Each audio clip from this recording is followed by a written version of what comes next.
Card 0, Echoes of the 99 by August Servant, Volume 1. Lecture 24, The Practice. Now then, aside from law and medicine, you perform your duties at work, and after work, you either relax or play in an attempt to calm your mind down from the rigors and demands of the workday. And this is the ritual for most hard-working individuals day in and day out, right? Well, I, for one, know of a few notable exceptions. Which compels me to ask the question of, have you ever noticed that when you deal with lawyers and doctors, there is never a guaranteed outcome? In fact, for most paying customers, the best shot that they ever have is a 50-50 chance at getting the results desired. And the reason why this is as good as it gets, or at the very least, the most that they can offer you, is because doctors and lawyers don't perform anything. Rather, they practice their craft at our expense.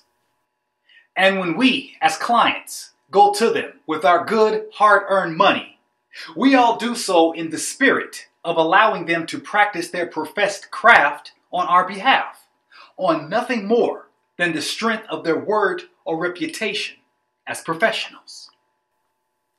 No guarantees. Just as no two people are the same, circumstances in medicine differ just as widely as circumstances with the law. And that is why doctors practice medicine, because it is not an exact science, the same as lawyers practicing law. The ironic part about it is, we pay the most money for services rendered by doctors and lawyers when neither one of them are truly professionals. These people are literally practicing their trade with absolutely no guarantee of a set outcome. Moreover, if they do make a mistake, they still get to keep our money for services rendered, even if the end result was unsatisfactory, solely on the premise that they made us no guarantees. This is why fraud is so rampant in both the judicial system and in the pharmaceutical industry, who rely solely on the word of doctors to push their deadly concoctions at exorbitant prices, while lawyers back their every move in a court of law. With the moral here being, win, lose, or draw, as one hand washes the other, they are covered. The art of the steal. If doctors and lawyers are merely practicing their craft at our expense, then what does that say about the politician? Furthermore, due to the absence of certainty in any one of these career fields, doesn't it then stand to reason that there can be no absolute truth or fact consistently present in them? And yet again, this is why I say, facts are not determined by truth, but power. And how unfortunate it is for us that it's not even the worst of it. Not when you consider that these three professions, ironically called, make up the lion's share of over 80% of the people running this country in the current three branches of government. Do I have your attention yet? Then allow me to spell it out for you. Over 80% of the people running this country all come from professional backgrounds where there are literally no consequences for failure. It is said that the reason why angels are so perfect in heaven is because they all know that there is a God and He is watching. So what does that say about the atheist doctor, lawyer, or politician practicing for years in a field where they can do and say whatever they want without fear of retribution? And if we're being honest, can anyone blame them for having a heaven can wait attitude when they already have the whole world eating out of their hands? Politics versus ethics. Heavy is the head that wears the crown, because of the moral implications behind every decision, where justice, righteousness, and fairness in equality must be either observed or felt by those of whom the king was appointed to serve. Because without the moral accompaniment to every decision made, the king becomes a tyrant, and the kingdom a dictatorship destined for anarchy on its downward spiral into ruin and desolation. Now then, if you ask me, politics and ethics are one and the same. And the easiest way to prove this would be the popular saying, people vote their conscience. To say that people as a whole vote with their hearts or feelings. But that does not explain politics, nor does it address the ominous cloud that seems to linger over all things political in nature. Again, if you ask me, politics is the stand-in for the morals and ethics of those who seek to work in the shadows. And the reason why this is necessary is because you can't do evil and call it ethical. So you need a word to take the place of ethics, and at the same time, still be able to take you places where the moral and just would never go or seek to tread. Now then, Satan says, the problems of the world are not your own, nor your problems the world's to solve. And it is in this way that you effectively separate the stem from the root, and thereby making it much easier to pervert. With the moral here being, the problem with the unprincipled is that they cannot inspire, because a doubtful soul cannot enlighten those around it. The Lord says, out of a dying fire, an ember can spark its own flame. And this expression adds credence to my saying, loyalty over life permits safe passage into a new beginning.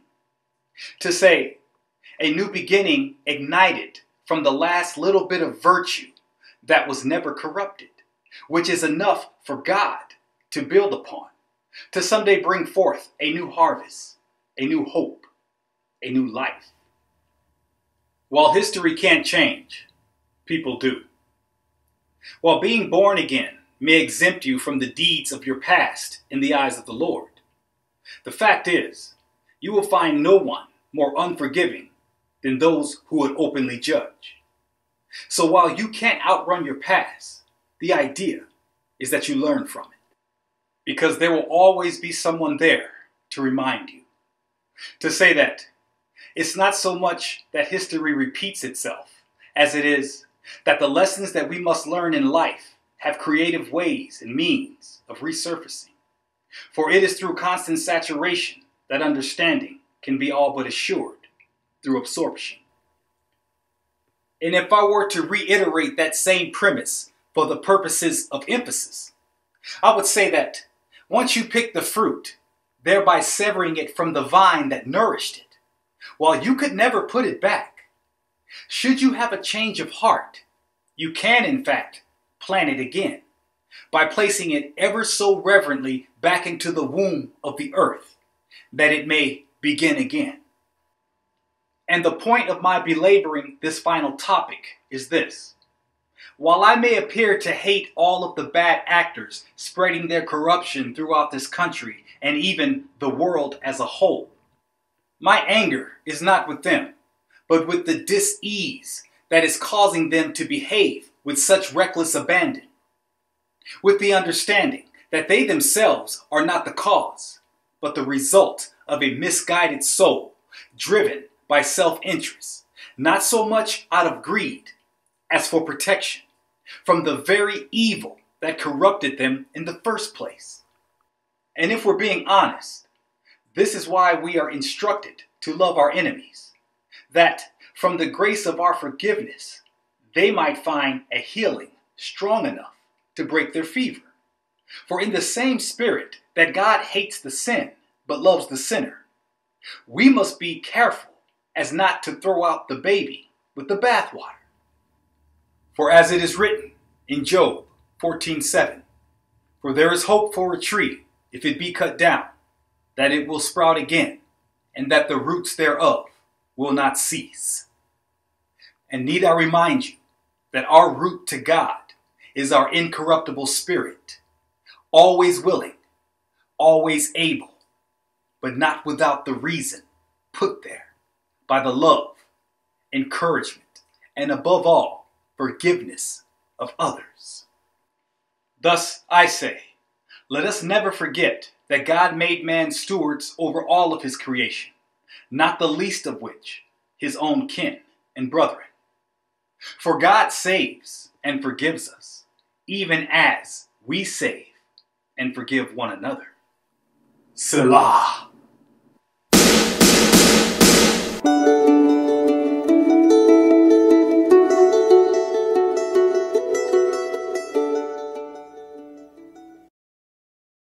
The Warrior's Creed. 1. Whatever you take to hand when fighting, knife, gun, stick, or rock, is a distraction. To say that you are always the principal weapon, with the rationale here being, you cannot be separated from your mind or lose your skill as readily as an object, tool, or device in hand that can still be severed from an able body. 2. All bullies are addicted to the paralysis of fear that grips their victims as they glory in the shock and horror written on their faces. And it is during this theatrical pause, as they are relishing in the moment of your terror, that is their greatest weakness and undoing before a superior foe. 3. If you want to be the fastest, you must either move first or move with such a conviction of purpose so focused that you are no longer conscious of your own movements, allowing both instinct and intuition to pilot your body with no resistance from you, either mentally or physically. This is why we train, and this is also what is meant when I say, in a fight or battle, the first one who thinks loses. My creed. 1. In the same way that all animals seek prey, all children seek adventure, all women seek control, and all men seek power.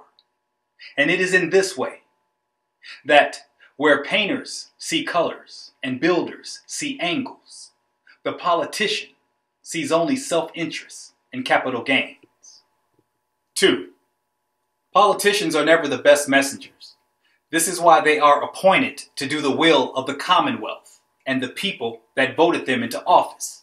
Thus, their position should never be one of I and me, but us and we, where it is our cause behind their voice.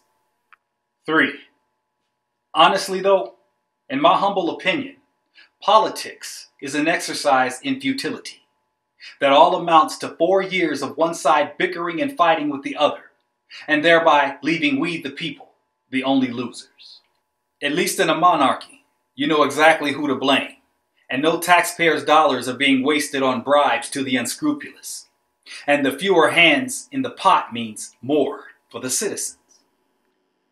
Dialogue. You hear those birds out there? They're singing for me. Well, they're really singing for you too, only you just haven't realized it yet.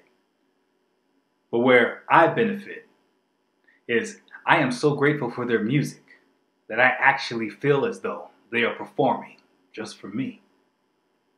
And because I am so thankful to God for this blessing, universal law states that God will continue to find and present to me beautiful things for my appreciation. With the moral here being, good is always present for those who want to see it. And that blessings, luck, and good fortune are always attracted to those of whom that are grateful in advance of his or her receiving, obtaining, or acceptance. God. 1. God's arm is not short. 2. Standing with God looks a lot like standing alone. Thus, know that when we keep the Lord firmly planted in our hearts and minds, that we are so much more than what we appear to be, and no one is the wiser. 3. You are not anywhere that God can't find you. Scripture. 1. Isaiah 29:17. In a very little while, this gathering shall be turned into a fruitful field, and the fruitful field shall be esteemed as a forest. 2. Psalms 119:74. They that love thee will be glad when they see me, because I have hoped in thy word. 3. Psalms 119:24. Thy testimonials also are my delight and my counselors. And on a side note, this is why we come together in fellowship. And this is also why we share, that we may drink of the substance from the mouths of fellow believers. I submit to you. Be worthy.